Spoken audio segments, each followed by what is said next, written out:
কথামৃতের মর্মকথা।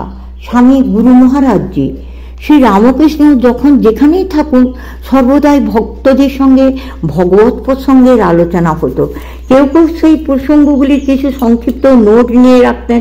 তাদের ভিতর স্বামী শিবানন্দ মহারাজ একজন। তখন তার নাম তারক। তিনি একদিন নোট নিচ্ছেন, ঠাকুর তাকে দেখে বললেন, ওরে ওসব তো করতে হবে না, ওর জন্য লোক আছে। তখন কে যে লোক আছে তা কেউ জানতো না। এইটুকু বোঝা গেল যে তাকে করতে হবে না।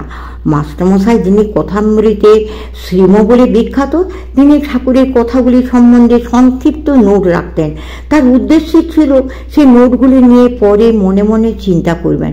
শ্রীম অতিশয় চিন্তাশীল ব্যক্তি ছিলেন। শুধু শুনে তার তৃপ্তি হতো না, কথাগুলি নিয়ে মনন করবেন বলে লিখে রাখতেন। তাঁরই ডায়েরিতে এই নোটগুলি যথাসম্ভব সংগৃহীত ছিল। বলা বাহুল্য, ডায়েরিতে যা সংগৃহীত ছিল সেগুলো অতি সংক্ষিপ্ত আকারে, এত সংক্ষিপ্ত যে অপরে সেই ডায়েরি পড়লে কিছু বুঝতে পারবেন না। এই সংক্ষিপ্ত আকারের নোটগুলি তার নিজের জন্য যথেষ্ট ছিল। তারপর তিনি অবসর সময়ে নোটগুলি নিয়ে বসতেন, সেগুলিকে অবলম্বন করে মনে মনে সেই দিনের কথাগুলিকে ভাবতেন। এক কথায় ওইগুলি তার ধ্যানের সহায়ক ছিল।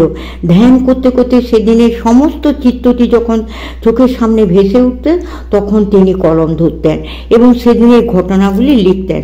তার স্মৃতিশক্তি যে কত অসাধারণ ছিল তা তার কথামৃতের লিখনভঙ্গি থেকে স্পষ্ট বোঝা যায়। প্রত্যেকটি ঘটনাকে যেন চোখের সামনে দেখিয়ে দিচ্ছেন। তাই যখন আমরা এই কথামৃতের আলোচনা করি তখন অনেক সময় বলি যে সেই দিনের ঘটনাটি আমরাও যেন ধ্যানের মধ্যে আনতে চেষ্টা করি, তাহলে তার ভিতরে নতুন আলো, নতুন রস পাব এবং জীবনে তা আরও বেশি কার্যকর হবে। মাস্টারমশাই এইভাবে এই প্রসঙ্গগুলি সংগ্রহ করে রেখেছিলেন। তার সঙ্গে সঙ্গে যারা ঠাকুরের কাছে যেতেন তারা কেউ কেউ জানতে পেরে দেখতে চাইলে মাস্টারমশাই তাদের কাউকে কাউকে পড়ে শুনিয়েছেন। তারা বললেন এগুলি প্রকাশ করা দরকার, এতে জগতের অশেষ কল্যাণ হবে। মাস্টারমশাই কিন্তু তাদের নারাজ। তিনি বলেছিলেন, এগুলি আমার নিজের জন্য লেখা, আমার দেহ যাওয়ার পরে তোমরা যা ইচ্ছা হয় করবে। কিন্তু পরে সকলের উৎসাহে উৎসাহিত হয়ে তিনি ওই লেখা প্রকাশ করতে সম্মতি দিয়েছিলেন। পরে তা কথামৃত রূপে যখন প্রকাশিত হলো তখন তা স্বামীজির কাছ থেকে অজস্র উৎসাহ পেল। স্বামীজি সেই প্রশংসা বাক্যগুলি কথামৃতের ভূমিকাতে উল্লিখিত রয়েছে।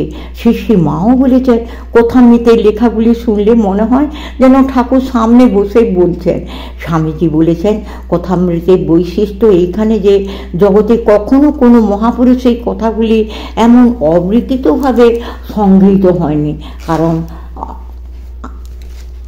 আগে যেসব সংগ্রহ হয়েছে সেগুলি যিনি সংগ্রহ করেছেন তার নিজের ব্যক্তিত্বের দ্বারা অনুরঞ্জিত হয়েছে। এখানে মাস্টারমশাই নিজেকে যেন সম্পূর্ণ গুপ্ত রেখে গ্রন্থকে প্রকাশ করেছেন।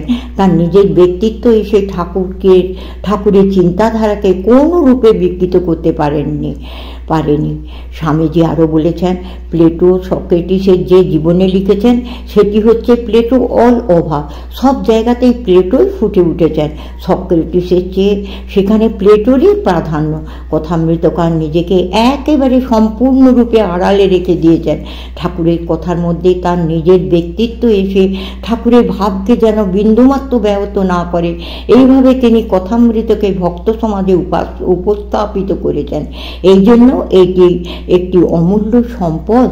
কথা সাহিত্যের দিক দিয়েও এটি অসাধারণ সৃষ্টি। এই অসাধারণ কথামৃতের অসামান্যতার পরিচয় দিন দিন আমরা আরও বেশি করে পাচ্ছি।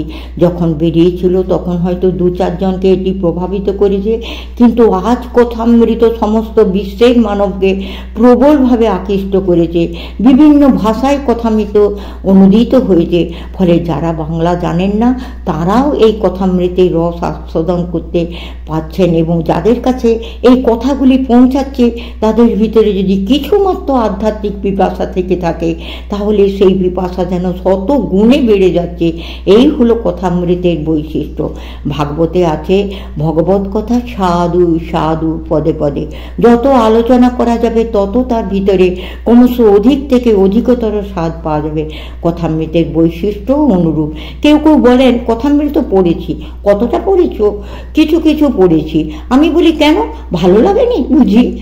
কারণ এই এমন এক অপূর্ব জিনিস যা পড়লে আর খানিকটা পড়ে ছেড়ে দেওয়ার কথা নয়। এই সম্বন্ধে লৌহ কপাট গ্রন্থ প্রণেতা জরাসন্ধ তার একটি ভাষণে একটি ঘটনার কথা বলেছিলেন। আসানসোল আশ্রমে ঠাকুরের উৎসব উপলক্ষে বক্তৃতায় তিনি বলেন, আমি তো বক্তা নয়, আমি গল্প লিখি, তাই আপনাদের কাছে একটি গল্প বলবো। যে গল্পটি বললেন তা একটি দুর্দান্ত কয়েদি মেয়ের কাহিনী। মেয়েটিকে কেউ সামলাতে পারে না, কয়েদিদের ভিতর তার খুব বদনাম। জরাসন্ধ সেখানে জেলার ছিলেন, ভাবলেন দেখি না মেয়েটির সঙ্গে একটু আলাপ করে। আলাপ করতে গেলে মেয়েটি কথায় কথায় একেবারে গর্জন করে ওঠে। তিনি মেয়েটিকে বললেন, মা তুমি একটা বই পড়বে? সে বললে, বই আবার কি পড়বো? আপনাদের বই মানেই তো নীতিকথার ঝুড়ি, নীতিকথা আমি চাই না, ও অনেক জানি। তিনি বললেন, না মা, না না, খুব সুন্দর বই, গল্পের ভিতর দিয়ে কথা, আচ্ছা দেবেন, দেখব। তিনি লাইব্রেরি থেকে একখানি কথামৃত তাকে দিয়েছিলেন। তারপর মেয়েটি কথামৃত পড়ছে। কিছুদিন পরে ওয়ার্ডেনদের ভিতর যারা লাইব্রেরিতে কাজ করে তারা কথামৃতটি ফেরত আনতে গেলে মেয়েটি সে বই আর কিছুতেই ফেরত দেবে না। তারা জোর করেছে, বুঝিয়েছে, কিন্তু মেয়েটি তীব্র আপত্তি জানায়, না আমি ফেরত দেব না। জরাসন্ধ জেলার বলে ওরা বলল মেয়েটি কথামৃত কিছুতেই ফেরত দিচ্ছে না। তখন উনি নিজে গেলেন, বললেন, কি মা তোমার এখনো বইখানি পড়া হয়নি বুঝি? সে বললে, সব বই কি পড়া হয়ে যায়? জরাসন্ধ বললেন, তখন বুঝলাম কেন মেয়েটি বই ফেরত দিচ্ছে না।